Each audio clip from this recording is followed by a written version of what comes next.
Hello friends, welcome to विश्वा study point. विश्वा study point में आपका स्वागत है।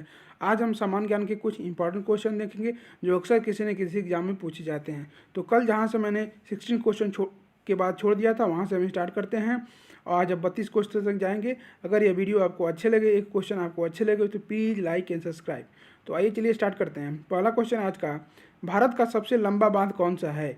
भांखड़ा बांध, इंदिरा सागर बांध, हीराकुंड बांध, नागार्जुन सागर बांध। तो जो भारत की जो सबसे लंबा बांध है वो है आपका ये सी पार्ट हीराकुंड बांध। हीराकुंड बांध जो है सबसे लंबा बांध है इंडिया का, तो इसका आंसर हो जाएगा आपका सी पार्ट। अगला क्वेश्चन है, भारत का सबसे लंबी सुरंग कौन से है? चेनानी से नैसारी सुरंग, जवाहर सुरंग, मालीगुड़ा सुरंग और कासेट सुरंग। तो जो भारत की सबसे लंबी सुरंग है वो है चेनानी नैसारी सुरंग, जो कि जम्मू एंड कश्मीर में है।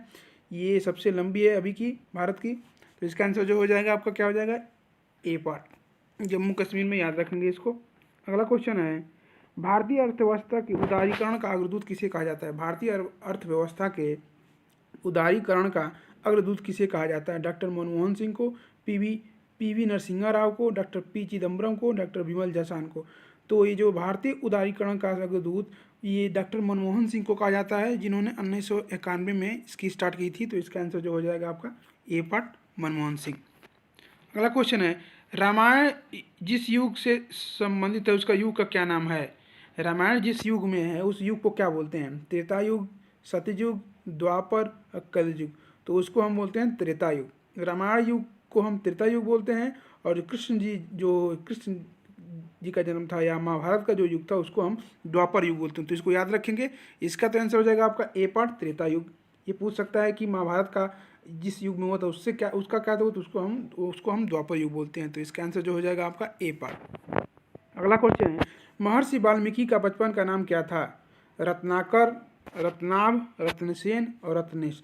जो महर्षि वाल्मीकि थे उनके बचपन का नाम तो रत्नाकर था। तो इसका आंसर जो हो जाएगा आपका ए पार्ट, रत्नाकर। अगला क्वेश्चन है, उत्तर प्रदेश को पूर्व में किस नाम से जाना जाता था? उत्तर प्रदेश को आज़ादी से पहले किस नाम से जाना जाता था? यूनाइटेड प्रोविंस, आर्य प्रदेश, अवध प्रांत, उत्तरी प्रांत। तो उत्तर प्रदेश को पूर्व में यूनाइटेड प्रोविंस के नाम से जाना जाता था। इसका आंसर हो जाएगा ए पार्ट, यूनाइटेड प्रोविंस। इसमें बहुत सारे अलग बिहार के भी कुछ आते थे राज्य, और मध्य प्रदेश के भी आते थे। ये सबसे बड़ा राज्य था आज़ादी से पहले, मतलब अंग्रेजों के समय में। इसका आंसर जो हो गया आपका ए पार्ट हो गया, यूनाइटेड प्रोविंस। अगला क्वेश्चन है, उत्तर प्रदेश में मुख्यमंत्री पद पर सबसे अधिक समय तक रहने वाले व्यक्ति का नाम बताइए। ये वेरी वेरी इंपॉर्टेंट क्वेश्चन है, ये अक्सर एग्जाम में पूछता है। तो जो उत्तर प्रदेश में मुख्यमंत्री के पद पर सबसे अधिक समय तक रहने वाले व्यक्ति हैं वो कौन है? गोविंद वल्लभ पंत, श्री नारायण दत्त तिवारी, चौधरी चरण सिंह, हेमवंती नंदन बहुगुणा। तो इसका जो आंसर हो जाएगा आप क्या हो जाएगा? गोविंद वल्लभ पंत। जो गोविंद वल्लभ पंत थे वो थे सबसे ज़्यादा समय तक मुख्यमंत्री थे यूपी के। तो इसका आंसर हो जाएगा ए पार्ट। अगला क्वेश्चन है, प्रथम स्वतंत्रता संग्राम कब हुआ था? ये भी इंपॉर्टेंट क्वेश्चन है। इसके ऑप्शन आपके 1877 में, 1757 में, 1885 में और 1857 में।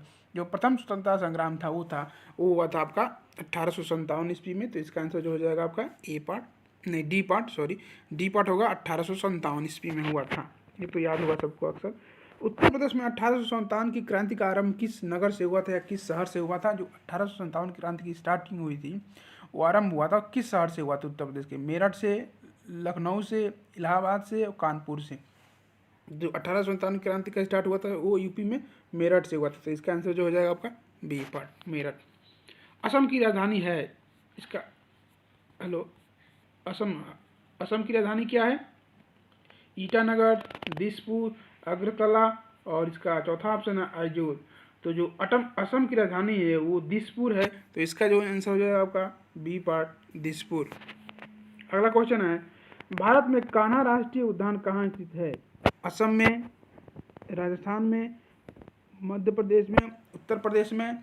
तो इसका जो आंसर हो जाएगा आपका, जो भारत में कान्हा राष्ट्रीय उद्यान, ये इंपॉर्टेंट राष्ट्रीय उद्यान है। राष्ट्रीय उद्यानों में अच्छा सबसे इंपॉर्टेंट है, इसको अक्सर एग्जाम में पूछता है। तो कान्हा राष्ट्रीय उद्यान कहाँ ये है आपका? मध्य प्रदेश में स्थित है। तो इसको याद रखेंगे। जो दुधवा राष्ट्रीय उद्यान है वो आपका यूपी में है। ये कान्हा पूछा है तो इसका आंसर जो हो जाएगा डी पार्ट, मध्य प्रदेश। अगला जो आंसर है, भारत में जिम कॉर्बेट राष्ट्रीय उद्यान कहाँ स्थित है। ये वेरी वेरी इंपॉर्टेंट क्वेश्चन है, वेरी वेरी इंपॉर्टेंट क्वेश्चन है। ये भी पूछता है कि उत्तराखंड में जो एक राष्ट्रीय उद्यान है उसका क्या नाम है, तो वो जिसको जिम कॉर्बेट बोलते हैं। तो भारत में जिम कॉर्बेट राष्ट्रीय उद्यान कहाँ स्थित है। ऑप्शन है असम में, महाराष्ट्र में, उत्तर प्रदेश में, इनमें से कोई नहीं। तो इसका आंसर जो होगा ये हो जाएगा इनमें से कोई नहीं, क्योंकि जो भारत में जिम कॉर्बेट राष्ट्रीय उद्यान पार्क है, फेमस राष्ट्रीय उद्यान पार्क है, पुराना है, वो आपका उत्तराखंड में स्थित है। तो इसका आंसर जो है डी पार्ट, इनमें से कोई नहीं। इसको याद रखेंगे कि उत्तराखंड में स्थित है, क्योंकि ये भी पूछता है अक्सर। भारत की सर्वाधिक महत्वपूर्ण मिट्टी कौन सी है, जो सबसे अच्छी और सबसे इंपॉर्टेंट मिट्टी कौन सी है। काली मिट्टी, लाल मिट्टी, लेटेराइट मिट्टी, जलोढ़ मिट्टी। तो जो भारत की सर्वाधिक महत्वपूर्ण मिट्टी है वो है आपकी जलोढ़ मिट्टी। तो इसका आंसर जो हो जाएगा आपका डी पार्ट, जलोढ़ मिट्टी। अगला क्वेश्चन है, भारत का सबसे बड़ा चावल उत्पादक राज्य कौन सा है। आंध्र प्रदेश, उत्तर प्रदेश, पश्चिम बंगाल और पंजाब। तो भारत का सबसे बड़ा चावल उत्पादक जो चावल उत्पादन करता है वो राज्य है आपका पश्चिम बंगाल। तो इसका आंसर जो है आपका सी पार्ट, पश्चिम बंगाल।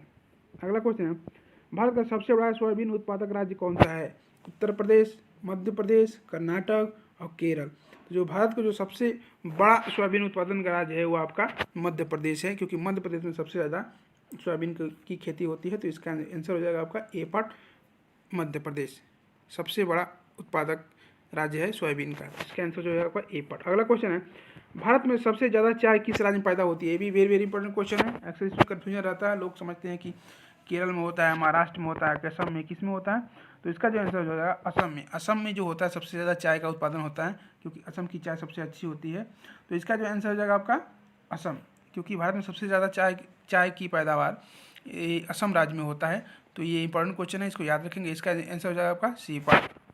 तो आज के लिए इतना ही, 32 क्वेश्चन का सेट था, आज खत्म हो गया। कल से हम फिर से 32 क्वेश्चन का सेक्शन लेके आएंगे। और आज देख लेते हैं कि जो कल का प्रश्न था, कल का वो क्या था। निम्नलिखित में से सबसे प्राचीन पर्वत श्रेणी कौन सी है। सबसे प्राचीन ओल्डेस्ट पर्वत श्रेणी कौन सी है। विंध्य, हिमालय, अरावली, सतपुड़ा। ये वेरी वेरी इंपॉर्टेंट क्वेश्चन। अक्सर लोग कन्फ्यूजन रहता है, उनको लगता है कि सबसे प्राचीन ये हिमालय है, क्योंकि हिमालय बहुत बहुत पुराना है, बहुत सालों से है। लेकिन इसका आंसर हिमालय नहीं, इसका आंसर हो जाएगा अरावली पर्वत। जो अरावली पर्वत है वो सबसे प्राचीन पर्वत श्रेणी है। तो इसका आंसर जो हो जाएगा आपका सी पार्ट। और आज का क्वेश्चन है, आज का प्रश्न आप लोगों को देना है, ये कंप्यूटर से रिलेटेड क्वेश्चन है। ये सिंपल ही होगा, इसका सबको आंसर मालूम ही होगा, लेकिन हम देखते हैं कितने लोग सही करते हैं। इसका आंसर आप लोगों को कमेंट बॉक्स में देना है, देखते हैं कितने लोग सही करते हैं। तो कंप्यूटर का आविष्कारक कौन है, कंप्यूटर का आविष्कार किसने किया था। वॉन न्यूमैन ने, जे.एस. किल्वी ने, चार्ल्स बैबेज ने, इनमें से कोई नहीं। तो इसका आंसर आप लोगों को कमेंट बॉक्स में देना है, देखते हैं कितने लोग इनका सही आंसर देते हैं। इंपॉर्टेंट क्वेश्चन है, अक्सर वनडे एग्जाम में किसी न किसी वनडे एग्जाम में पूछा जाता है। तो आज के लिए इतना ही। Thanks for watching my video. Thank you so much. Please like, subscribe and share my channel.